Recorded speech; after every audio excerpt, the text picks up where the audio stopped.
व्यवस्था आखिरकार है क्या? जब भी आप कोई भी कॉम्पिटिटिव एग्जाम के सिलेबस चेक करते हैं तो उसमें सिलेबस में ये मेंशन होता है संविधान और राज व्यवस्था। तो अब आपको पता होना चाहिए कि इसके अंतर्गत क्या क्या चीजें हमारी आएंगी, कौन कौन से सब टॉपिक्स इसके अंदर हैं जिनको हमें पढ़ना है, और सबसे मेन पॉइंट है कि हमें किस तरीके से पढ़ना है और उनके अंदर से हमें क्या क्या पॉइंट्स हैं जिनको हमें इम्पोर्टेंट मार्क करना है कि वो इम्पोर्टेंट है। कुछ एक जो है उनको हमें पढ़ना है, उसको हम उतना महत्वपूर्ण हम नहीं समझते, ठीक है, एग्जाम की दृष्टि से वो इतना महत्वपूर्ण नहीं होते हैं। तो अगर आप फर्स्ट पॉइंट तो ये है कि अगर आप इन दोनों को एक ही चीज मान के चल रहे हो तो आप गलत समझ रहे हो। संविधान और राज व्यवस्था के बीच में कुछ बेसिक डिफरेंसेस होते हैं जिसकी हमें समझ होना बहुत जरूरी है। तो आज इस वीडियो के थ्रू मैं आपको संविधान और राज व्यवस्था क्या होती है और इनके बीच में क्या डिफरेंस है वो बताने की कोशिश करूंगी, क्योंकि आमतौर पर हम इन दोनों को एक दूसरे के पर्याय के रूप में ही यूज करते हैं। तो स्टार्ट करते हैं, संविधान और राज व्यवस्था। संविधान और राज व्यवस्था क्या है? तो सबसे पहले अगर मैं बात करती हूँ संविधान की कि संविधान क्या है, तो अगर हम अपने छोटे लेवल पे बात करते हैं, छोटे लेवल पे लाइक आपका घर से या आपका कोई भी इंस्टीट्यूट है वहां से, तो उसको भी रेगुलेट करने के लिए कुछ नियम, कायदे, कानून, परंपराएं होती हैं जिनसे वो इजीली रेगुलेट होते हैं और बिल्कुल स्मूथ तरीके से चलते हैं। हो सकता है कि आपने उन रूल्स को कहीं पे लिख के रखा हो, या फिर हो सकता है कि वो एक दूसरे के व्यवहार में ही या उसके समझ में ही ट्रांसफर हो जाते हैं कि उनको लिखने की जरूरत नहीं होती है।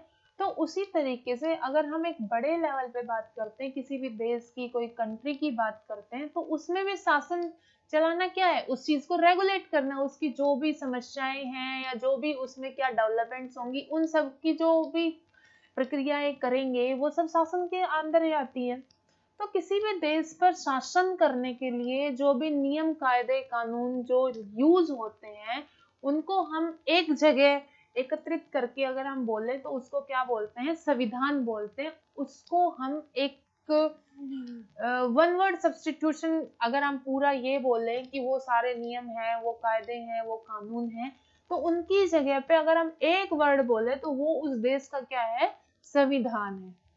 अब संविधान लिखित भी हो सकता है, अलिखित भी हो सकता है। हम लिखित और अलिखित संविधान होते हैं, और भी लोकतंत्रात्मक संविधान होते हैं, राजतंत्रात्मक संविधान होते हैं, कठोर होता है, लचीला होता है। उन सब के बारे में हम आगे आने वाली वीडियोस में डिस्कस करेंगे, पर अभी हम इस वीडियो में सिर्फ ये बताना चाह रही हूँ मैं आपको कि संविधान है क्या। बेसिक जो आधारभूत जो सिद्धांत होते हैं किसी भी देश पर शासन करने के लिए, उनको हम क्या बोलते हैं, संविधान बोलते हैं। तो संविधान की अगर मैं आपको डेफिनेशन के लिए अगर आपको कोई ये बोले कि आप संविधान को एक लाइन में बताओ, तो आप क्या बताओगे? संविधान नियमों, कानूनों, परंपराओं का संकलन है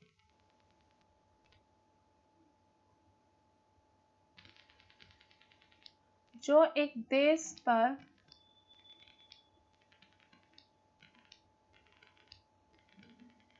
शासन के लिए आवश्यक है।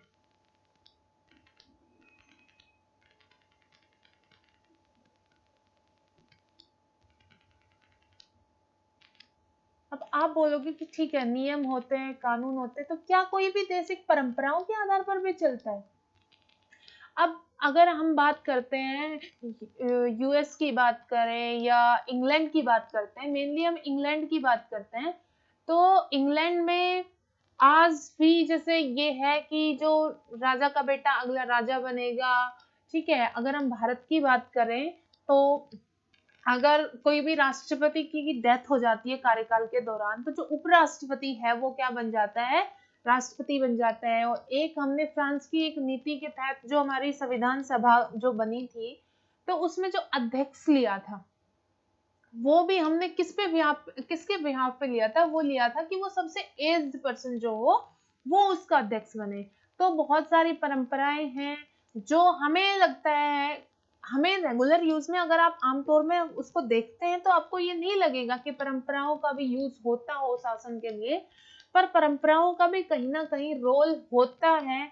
वो लिखी नहीं गई है, वो धीरे धीरे जनरेशन से दूसरी जनरेशन में, एक व्यक्ति से दूसरे व्यक्ति के पास ऐसे ही ट्रांसफर हो जाती है उनकी समझ में ही। ठीक है, तो परंपराएं भी एक संविधान का रूप होती हैं, वो भी एक देश पर शासन करने के लिए जरूरी होती है। अब बात आती है राज व्यवस्था की। राज व्यवस्था क्या है? अब आपने संविधान बना दिया, संविधान, अगर हम भारत के संविधान की ही बात करते हैं तो संविधान जो संविधान सभा है उसने लिख कर एक डॉक्यूमेंट, एक बुक बना के तैयार कर दी, संविधान बन गया। तो वो संविधान क्या लागू हो गया?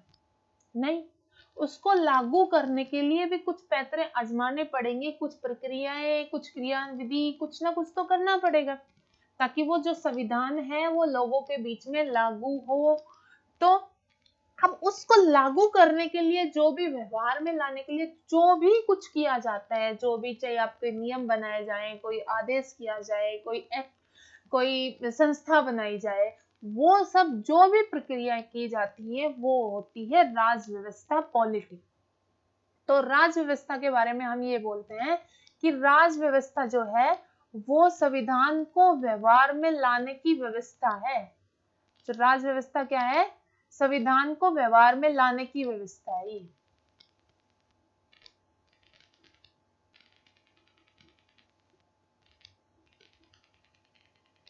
व्यवहार में लाने की व्यवस्था।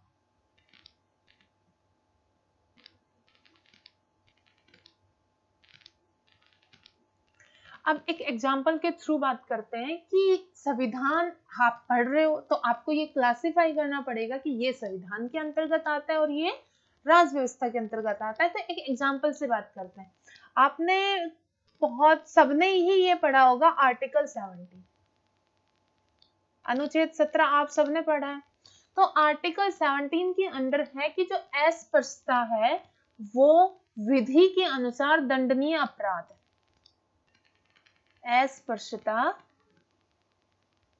जो है वो विधि के अनुसार दंडनीय अपराध है।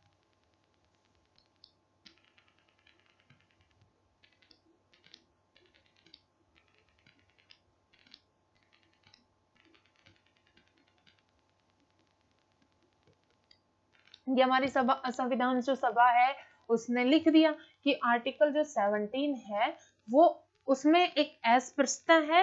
अस्पृश्यता जो है वो कानून के आधार पर वो एक दंडनीय अपराध है। अगर कोई व्यक्ति उसको फॉलो करता है तो उसको दंड मिलेगा। ये किसका पार्ट हो गया? संविधान का।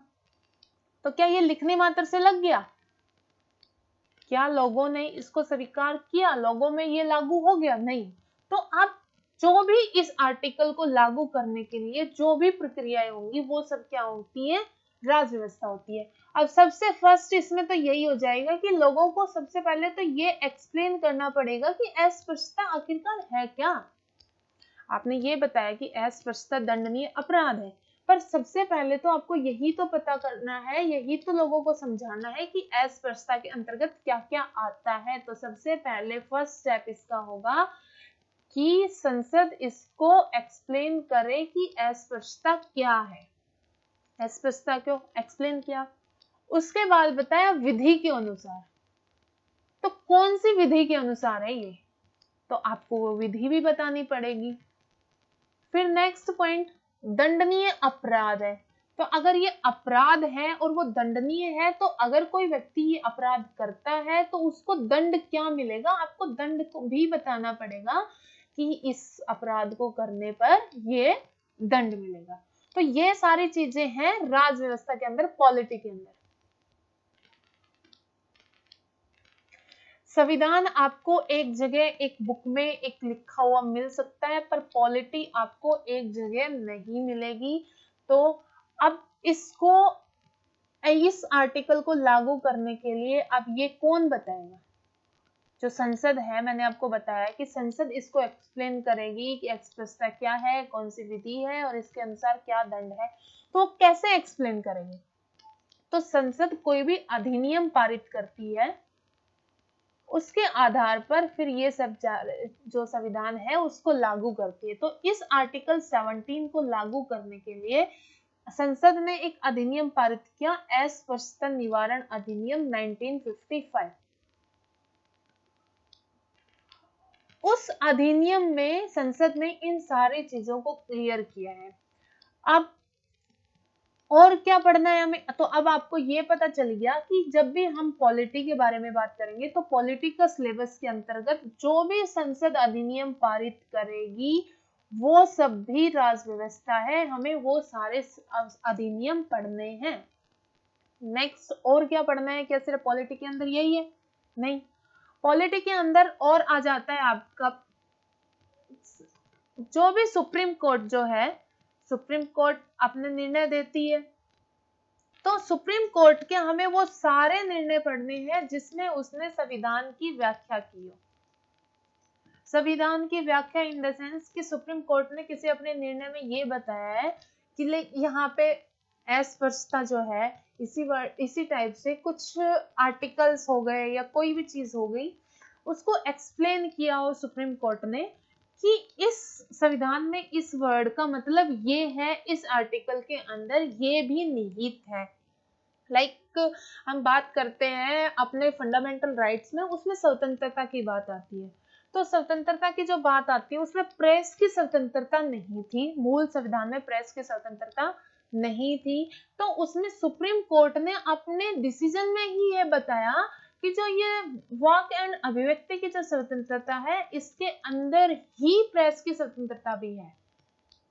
तो हमें जो भी संसद के जो अधिनियम है वो तो पढ़ने ही पढ़ने हैं, उसके अलावा जो भी सुप्रीम कोर्ट के सारे निर्णय हमें नहीं पढ़ने हैं। हमें कोई अपना लॉ नहीं करना है कि आपको वो सारे निर्णय जो भी सुप्रीम कोर्ट देती है वो सारे आपको पढ़ने हो, नहीं।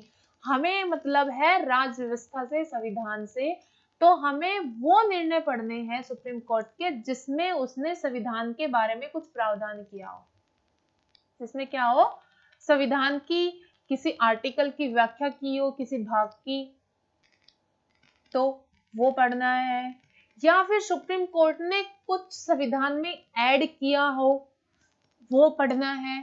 तो फर्स्ट पॉइंट तो ये हो गया कि हमें संसद के अधिनियम पढ़ने हैं।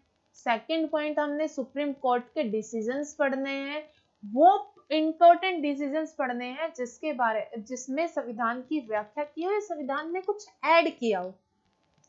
नेक्स्ट, और हमें क्या पढ़ना है राज व्यवस्था के अंदर, तो राज व्यवस्था के अंदर हमें ये पढ़ना है कि नेक्स्ट पेज ओपन करती हूँ मैं।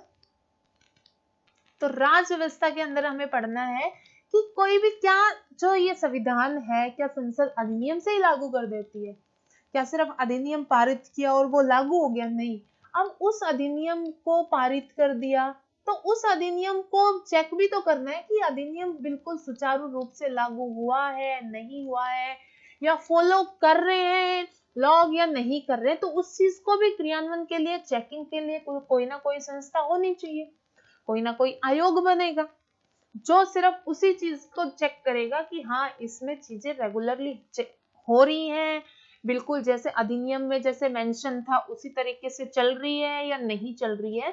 तो अधिनियम के आधार पर कुछ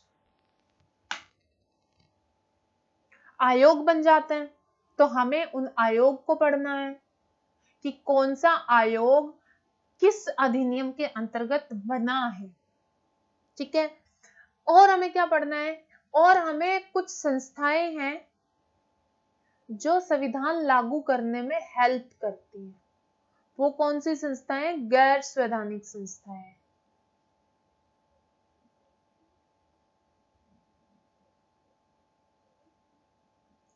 गैर संवैधानिक जो संस्थाएं हैं वो संविधान को लागू करने के लिए हेल्प करती हैं संसद की। अब आपको नाम से ये लग रहा होगा गैर संवैधानिक, इससे ही तो नाम से तो ये प्रतीत हो रहा है कि ये जो संस्थाएं हैं ये संविधान के विरोध में है, संविधान के असंगत है, संविधान को लागू करने में इनका कोई रोल ही नहीं होगा, ये तो संविधान का विरोध करती होंगी। पर नहीं, गैर का मतलब यहाँ पे यूज हुआ है एक्स्ट्रा, गैर का जो इंग्लिश वर्जन जो यूज हुआ है वो एक्स्ट्रा कॉन्स्टिट्यूशनल बॉडीज। तो हमें इन सारी एक्स्ट्रा कॉन्स्टिट्यूशनल बॉडीज को पढ़ना है जो संविधान को लागू करने में मदद करती है। तो अभी हम सिर्फ इनके बारे में बात करने से ज्यादा बेटर है कि हम इन सारी संस्थाओं के बारे में बात कर लें कि ऐसी कौन कौन सी संस्थाएं होती हैं। ये तो गैर संवैधानिक बताई, तो कौन कौन सी संस्थाएं होती हैं हमें उनके बारे में बात करनी है। तो हम बात करते हैं संस्थाओं के बारे में। तो संस्थाएं मेनली 3 टाइप्स की ली है। एक तो है संवैधानिक संस्थाएं,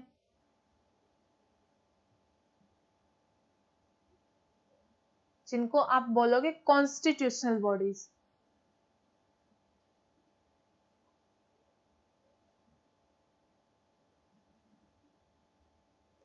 नेक्स्ट आपने ली है असंवैधानिक संस्थाएं।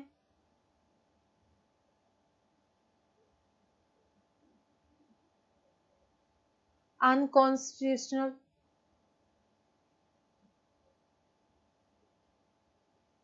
और नेक्स्ट थर्ड टाइप में आ जाती है गैर संवैधानिक।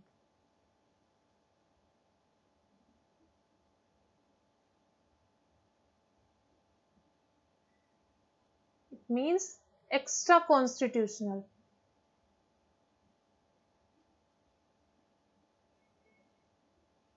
Extra constitutional bodies. तो अब इनके बारे में एक एक के बात करते हैं। संवैधानिक संस्थाएं इट मींस कॉन्स्टिट्यूशनल बॉडीज। तो कॉन्स्टिट्यूशनल बॉडीज वो होती है जिसका गठन के बारे में, जिनका जो गठन है वो संविधान के किसी न किसी आर्टिकल में, किसी न किसी भाग में, किसी न किसी अनुच्छेद में उनका वर्णन होता है कि इस टाइप की कोई ना कोई संस्था बनेगी। तो वो सारी क्या होंगी? संवैधानिक संस्थाएं। नेक्स्ट बात करते हैं हम असंवैधानिक संस्थाएं। तो असंवैधानिक संस्थाएं वो संस्थाएं होती हैं जो संविधान का विरोध करती हैं। इनका गठन ना तो कहीं संविधान में वर्णित होता है। इनका गठन कौन करता है? इनका गठन कोई भी आतंकवादी विचारधारा के जो लोग हैं वो इनका गठन कर देते हैं कि हमें संविधान को लागू नहीं होने देना है, जो भी संविधान में प्रावधान है ये हमेशा उसके विपरीत चलती है।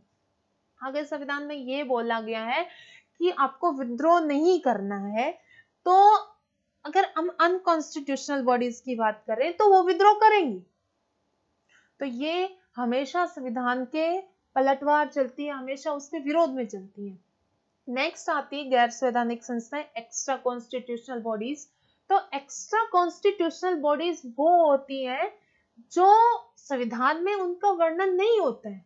गठन का वर्णन उनका संविधान में कहीं भी ये मेंशन नहीं होता है कि इस टाइप की कोई ये बॉडी होगी, नहीं, उसके बारे में संविधान में कुछ नहीं बोला गया है। उनका कहीं पे भी, किसी भी आर्टिकल में, किसी भी शेड्यूल में, किसी भी पार्ट में कहीं भी कोई भी मेंशन, कोई भी नाम, उनका जिक्र नहीं है।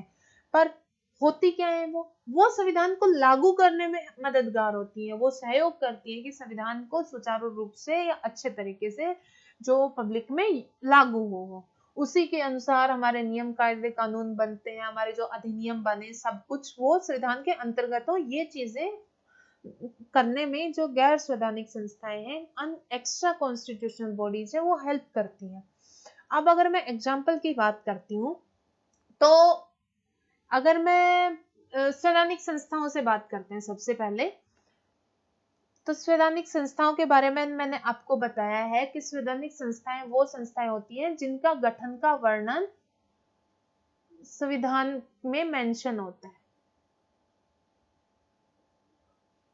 संविधान में वर्णित होता है इनका गठन के बारे में। अगर इनका गठन संविधान के अंदर वर्णन किया गया है, संविधान में ये मेंशन है कि इस नाम की ऐसी ऐसी ये कोई संस्था होगी, तो ये सही, बिल्कुल अल्टीमेटली ये संविधान के अंतर्गत ही होंगी। ये कहीं से भी संविधान का विरोध नहीं करेंगी। तो हम ये बोल सकते हैं कि संविधान के संगत होंगी, संविधान के अनुरूप होंगी। ठीक है। अगर मैं एग्जाम्पल की बात करती हूँ आपके पास, तो वित्त आयोग।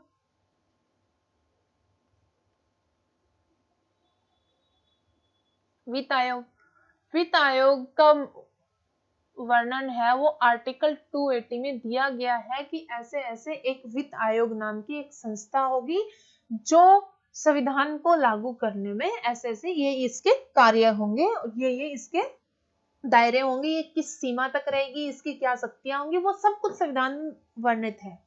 ठीक है, अभी जो रिसेंट में जो बना है सबसे 2000 शायद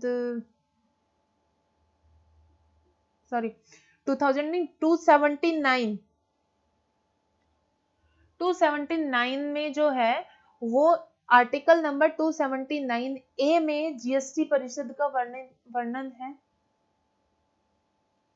अब 279 ए ये मूल संविधान में नहीं था, ये जो संसद है उसने संविधान संशोधन करके ये जीएसटी परिषद उसमें संस्था बनाई है, तो उसका वर्णन किया है, ये संसद ने बनाई है, पर इसका जो गठन है वो संविधान के अंतर्गत हुआ है। संविधान में इसको मेंशन किया है कि आर्टिकल 279 ए है, उसके आधार पर एक जीएसटी परिषद का गठन होगा। तो ये हो गई संवैधानिक संस्थाएं। कई बार क्वेश्चन आ जाता है कि इनमें से निम्नलिखित में से कौन सी गैर संवैधानिक है या कौन सी संवैधानिक संस्थाएं नहीं है या कौन सी संवैधानिक संस्था है। तो कुछ मेन हम बात कर लेते हैं, कुछ एग्जांपल्स। तो वित्त आयोग मैंने आपको बताया, जीएसटी परिषद मैंने आपको बताई, और निर्वाचन आयोग जिसको हम चुनाव आयोग बोलते हैं, निर्वाचन आयोग, अनुसूचित जाति आयोग, अनुसूचित जनजाति आयोग,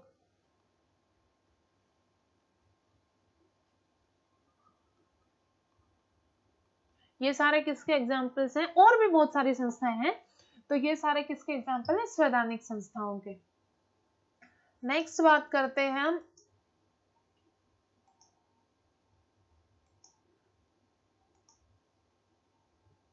नेक्स्ट है हमारे पास असंवैधानिक संस्थाएं। असंवैधानिक संस्थाएं मैंने आपको बताया ये हमेशा संविधान के विरोध में होती है।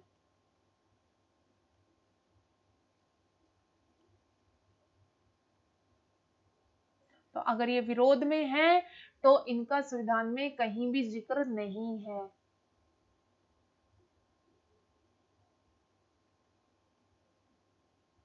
संविधान में वर्णन नहीं है। तो इनका अगर आप एग्जाम्पल की बात करते हैं तो कोई भी आतंकवादी संगठन, जैसे ये नक्सलवादी है, तो ये सारे क्या है, असंवैधानिक संस्थाएं हैं। नेक्स्ट हम बात करते हैं गैर संवैधानिक संस्थाओं की। तो गैर संवैधानिक संस्थाएं मैंने आपको पहले भी बताया, गैर संवैधानिक संस्थाएं वो संस्थाएं होती हैं जो संविधान को लागू करने में सहायक होती हैं, पर उनका गठन जो है वो संविधान में वर्णित नहीं है। ये संविधान के संगत होती हैं, इट मीन्स उनके अनुरूप होती हैं। इसको एक एग्जांपल के थ्रू मैं आपको बताऊं कि लाइक हम ये मान लेते हैं कि कोई भी स्कूल है, ठीक है, तो क्या वो संवैधानिक संस्थाएं होंगी या असंवैधानिक संस्थाएं होंगी, गैर संवैधानिक संस्था होगी। जो स्कूल है वो भी एक संस्था है, तो असंवैधानिक तो होगी नहीं, क्योंकि वो कोई भी संविधान के जो भी कार्य करती है वो संविधान के अनुरूप करती है, संविधान के विरोध में नहीं करती है, तो ये असंवैधानिक संस्था तो हुई नहीं। तो वो संवैधानिक संस्था है या गैर संवैधानिक संस्था है, अब इसके बारे में बात करते हैं। तो हमें ये बात करनी है कि जो कोई भी स्कूल हम मान लेते हैं, क्या वो स्कूल का जो गठन है, उस स्कूल का कहीं भी नाम क्या कहीं संविधान में वर्णित है? नहीं। आप कोई भी स्कूल लाइक XYZ कोई भी आप स्कूल ले लेते हैं, तो उसका संविधान में उसका नाम का कोई भी वर्णन नहीं है कि XYZ नाम का एक ऐसा ऐसा ये स्कूल आगे इंडिया में होगा, ऐसा कहीं पे भी नहीं लिखा है। पर वो संविधान के अनुरूप काम करती है, संविधान के विरोध में नहीं है, तो वो कौन सी संस्था हो गई? गैर संवैधानिक संस्था हो गई। ठीक है, इसका गठन कैसे होता है? अब ये संविधान में तो होती नहीं है, तो इनका गठन कोई ना कोई तो करता ही होगा। जैसे असंवैधानिक संस्थाएं हैं, उनका गठन कोई भी अराजक तत्व कर देता है, कोई भी शरारती जो भी है, जो संविधान के विरोध में है, वो लाइक हम आतंकवादी संगठन है, वो कोई भी आतंकवादी उन संगठनों का कर देता है गठन। तो ये गैर संवैधानिक संस्थाएं हैं, इनका गठन कौन करता है? तो इनका गठन दो तरीके से होता है। एक तो राष्ट्रपति द्वारा होता है कि हमारा जो प्रेसिडेंट है वो गठन करे, प्रेसिडेंट आदेश दे के ये कर दे कि इस नाम की ऐसी ऐसी एक संस्था होनी चाहिए देश में। तो राष्ट्रपति है वो अपनी मंत्रिमंडल की सलाह पे जो भी गैर संवैधानिक एक्स्ट्रा कॉन्स्टिट्यूशनल बॉडीज का गठन करता है, उनको हम बोलते हैं कार्यकारिणी, कार्यकारी संस्था। तो इसका एग्जाम्पल हम बात करते हैं तो नीति आयोग,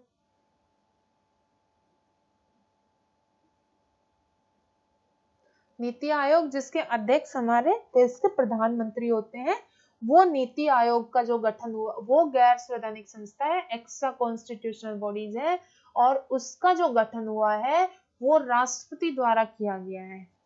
नेक्स्ट, अब राष्ट्रपति कुछ भी काम अपने मन से तो करता नहीं है, राष्ट्रपति जो भी काम करता है वो अपनी मंत्रिमंडल की सलाह पे करता है। तो हम यही बोल सकते हैं कि जो कार्यकारिणी जो संस्था है उनका गठन राष्ट्रपति द्वारा अपनी मंत्रिमंडल की सलाह पर किया जाता है। नेक्स्ट, दूसरी टाइप से इनका गठन कैसे हो सकता है? दूसरी टाइप से इनका गठन संसद कर सकती है। अब संसद कुछ भी काम करती है तो वो अधिनियम पारित करके करती है। तो संसद कोई भी अधिनियम बना के किसी भी संस्था का गठन कर सकती है। तो अधिनियम बना के जो भी गठन हो गया तो उसको हम क्या बोलेंगे? संवैधानिक संस्था। जो विधि बनाकर जिनका गठन किया गया हो वो संवैधानिक संस्था होती है। एग्जाम्पल, राष्ट्रीय मानवाधिकार आयोग की अगर मैं बात करूं,